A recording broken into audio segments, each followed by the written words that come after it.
Assalamualaikum warahmatullahi wabarakatuh. Anak sekalian, kita memasuki materi berikutnya, yaitu tentang pembentukan kebudayaan Indonesia. Materi ini adalah materi kelas 11 semester genap. Sebelum kita membicarakan tentang materi ini, marilah sama-sama kita buka pembahasan materi ini dengan sama-sama membaca basmalah. Mudah-mudahan dengan pembahasan materi ini, wawasan kebudayaan kamu semuanya menjadi lebih luas dan lebih bisa bermanfaat buat diri kamu. Anak sekalian, pembentukan kebudayaan di Indonesia. Negara Kesatuan Republik Indonesia merupakan salah satu negara terbesar di dunia. Indonesia terdiri atas 13.446 pulau yang tersebar dari Sabang sampai Merauke, dari timur sampai ke laut, yang kemudian disatukan oleh lautan di antara Samudra Hindia dan Samudra Pasifik. Indonesia yang sangat luas, berbeda dengan negara lain. Indonesia memiliki ratusan budaya, bahasa, suku, dan ras. Indonesia di masa lampau adalah kerajaan-kerajaan yang berbeda-beda. Indonesia memiliki perbedaan kebudayaan seiring dengan wilayah-wilayah yang dikuasai kerajaan-kerajaan tersebut. Misalnya di wilayah Jawa, walaupun satu pulau, tetapi Jawa Barat dan Yogyakarta memiliki kebudayaan dan bahasa yang berbeda. Hal tersebut dikarenakan pada masa lalu, wilayah Jawa Barat merupakan wilayah kerajaan Panjajaran, sedangkan Yogyakarta merupakan bagian dari kekuasaan kerajaan Mataram. Pembentukan kebudayaan Indonesia. Indonesia memiliki sejarah panjang sejak masa kerajaan Hindu-Buddha sampai dengan Islam. Kebudayaan Indonesia berkembang seiring tumbuh kembang Indonesia sebagai suatu bangsa. Pada masa penjajahan Belanda, Indonesia yang besar bisa dibilang takluk dari kekuasaan kolonial. Perlawanan-perlawanan terjadi di setiap daerah. Akan tetapi, kekalahan demi kekalahan tidak dapat dihindari. Bangsa Indonesia mulai beranjak pada pergeseran pola perjuangan yang sebelumnya mementingkan daerah menjadi menjunjung persatuan bangsa Indonesia.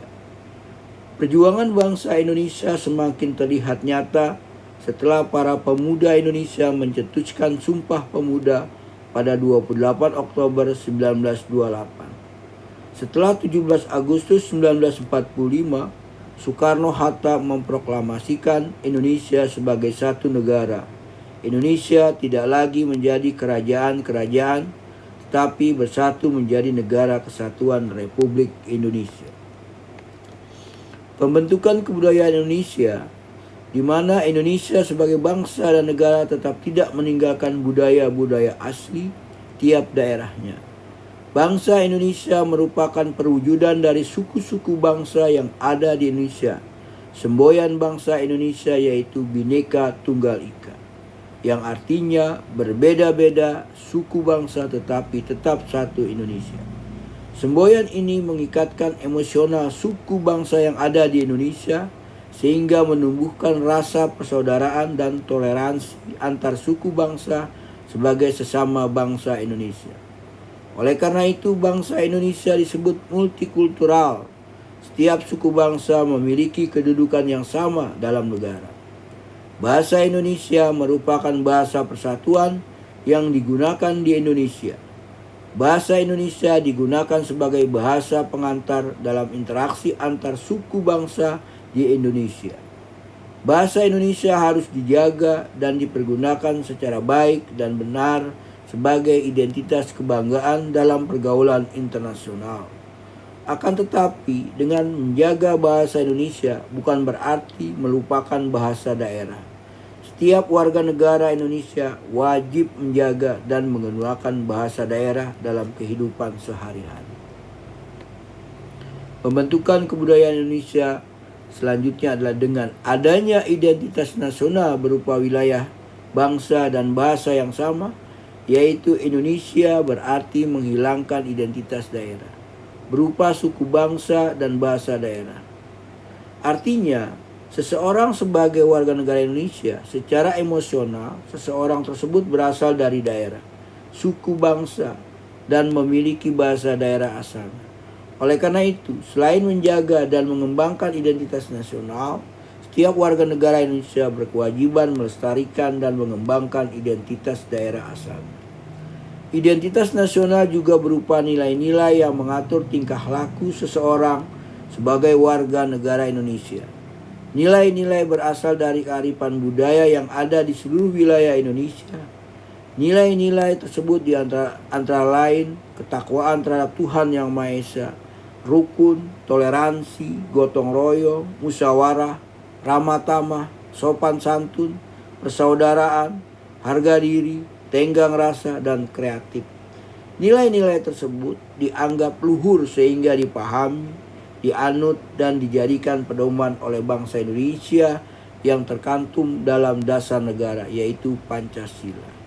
Pancasila merupakan ideologi yang cocok bagi masyarakat yang multikultural seperti Indonesia. Kita masuk kepada materi berikut, yaitu upaya untuk menjaga identitas nasional. Apa yang harus kita lakukan? Yang pertama adalah melalui jalur pendidikan formal. Melalui pendidikan formal, yaitu melalui jenjang persekolahan dari mulai tingkat dasar sampai perguruan tinggi, pendidikan formal memiliki dampak yang besar terhadap pembentukan jati diri bangsa. Jalur yang kedua yaitu jalur informal. Melalui jalur informal, yaitu dalam lingkungan keluarga dan masyarakat, pergaulan dalam lingkungan keluarga sangat menentukan dalam timbulnya rasa menghargai terhadap budaya sendiri, sekaligus membina identitas nasional. Dan upaya menjaga identitas nasional yang ketiga yaitu melalui media informasi. Melalui media informasi, baik televisi, internet, koran, maupun media sosial, penanaman jati diri bangsa sangat efektif melalui jalur media karena sangat mudah diakses oleh seluruh warga Indonesia setiap saat. Oleh karena itu, sudah selayaknya media informasi menampilkan acara atau berita yang mendidik bangsa Indonesia lebih baik lagi. Selanjutnya kita bicara tentang bentuk identitas nasional Indonesia. Menurut Dwi Winarno, menyatakan bangsa Indonesia relatif berhasil membentuk identitas nasional. Beberapa bentuk identitas nasional Indonesia diantaranya sebagai berikut. 1. Bahasa nasional atau persatuan adalah bahasa Indonesia. 2. Dasar filsafat negara yaitu Pancasila. 3. Lagu kebangsaan adalah Indonesia Raya. 4. Lambang negara adalah Garuda Pancasila. 5. Semboyan negara adalah Bhinneka Tunggal Ika. 6. Bendera negara adalah Sang Merah Putih. 7. Konstitusi negara yaitu Undang-Undang Dasar 1945 yang telah diamandemen. 8. Bentuk negara yaitu Negara Kesatuan Republik Indonesia. 9. Konsep wawasan Nusantara. 10. Kebudayaan daerah yang diterima sebagai kebudayaan nasional. Oke anak-anak sekalian, demikianlah materi kita pada hari ini. Mudah-mudahan bermanfaat. Terima kasih. Assalamualaikum warahmatullahi wabarakatuh.